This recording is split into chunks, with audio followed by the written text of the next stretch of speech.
So hi there and welcome back to my channel. This is the final video of the build up of my conversion kit for the Ferrari 430 GT2 racer as she was racing in Le Mans 2007.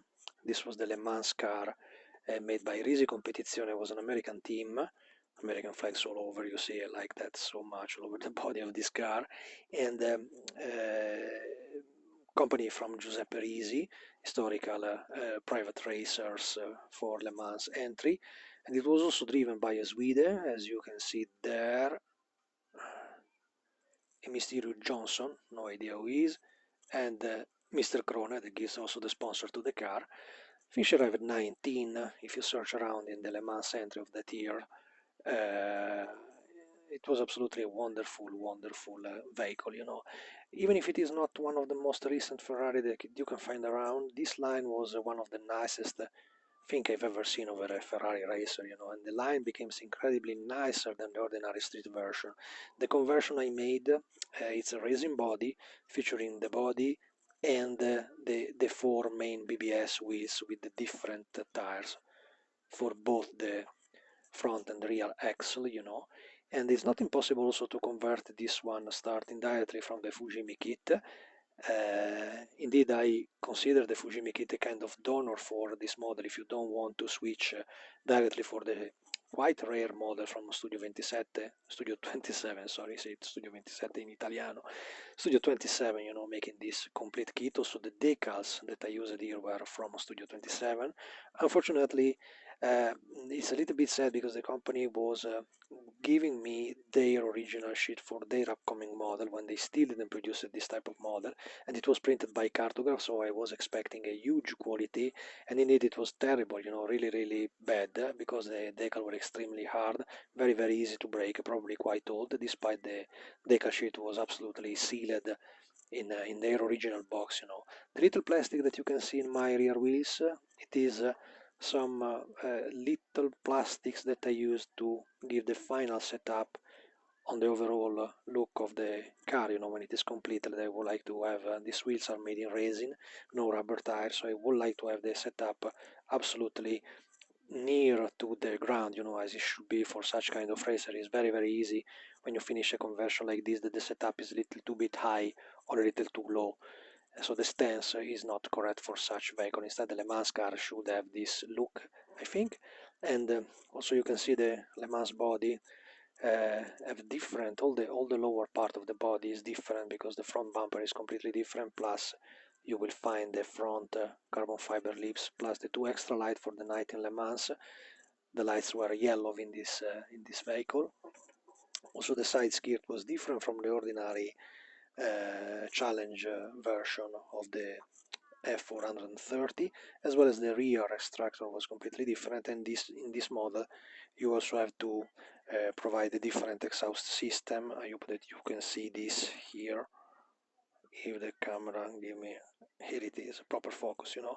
Still miss the muffles, you know, coming from the exhaust, and I still miss in this model some photo etched mini details for the real end of the model, you know, so the fast unlock for the front and rear clips, and some photo etched parts that I can use from spare parts that I have from other photo etched self, even from Studio 27, you know.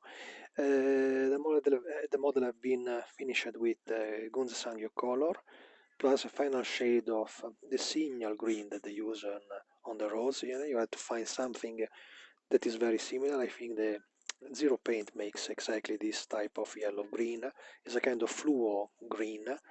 I think is anyway quite convincing, you know, despite the disappointment of the decal. I used the softener from Gunze Sangyo, that green one, the green top one. But however, you have anyway to seal everything with, I use usually GX100, even from Gunze Sangyo, because it's very very gentle and don't attack so much the decal work, you know.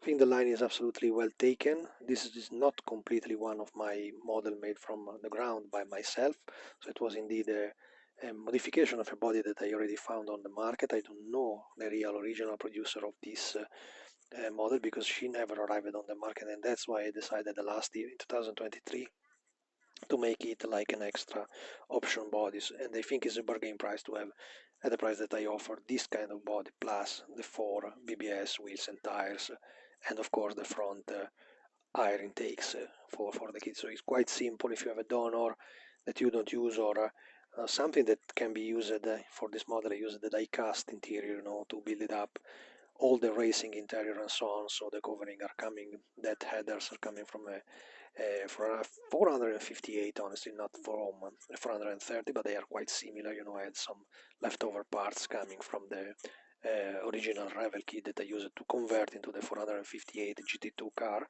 Made the two of them. If you search around my videos, you can find them. One is the red F Corse, and the other one is the yellow JWB Racer, even from LeMans. And that's it. I think it's absolutely a wonderful model to keep in a collection, and absolutely unique and quite different from the ordinary version of the Ferrari 430. The line still remains, once it is so complete, with these big wheels in this racer version, is so extremely aggressive, so extremely well taken, the line of this wonderful racer. Last but not least, the rear wing. In this model I use the rear wing coming from the Corvette C7R from Revel. They are nearly of the same year, despite the model originally from Revel is a little smaller in 125 scale, and this is a 124 scale, but I think is absolutely not noticeable, the difference. As you can see, remember that these GT2 cars were made in an era where the rear wing was quite smaller than the following GT3. If you look at my NSX model and the following one that they made, the Porsche, the RSR and so on, they had quite always a much wider and bigger rear wing for the GT3 specification, so the GT2 was a little bit different, despite the power of the engine was extremely huge. It was an extremely powerful car. I think this car finished at 19 in Le Mans 2007, and I don't think there is nothing around at this level in 124 scale, so don't miss it. I made few bodies of this because mostly I wanted to have a copy of this iconical Ferrari, because probably I plan to make another one completely in red, because the line is absolutely, as I said, is absolutely standard. Really high-catching line, you see. Don't consider the plastic part for the setup, but I think it's absolutely nice looking car. That's it. I hope you like it, guys, and see you in the next.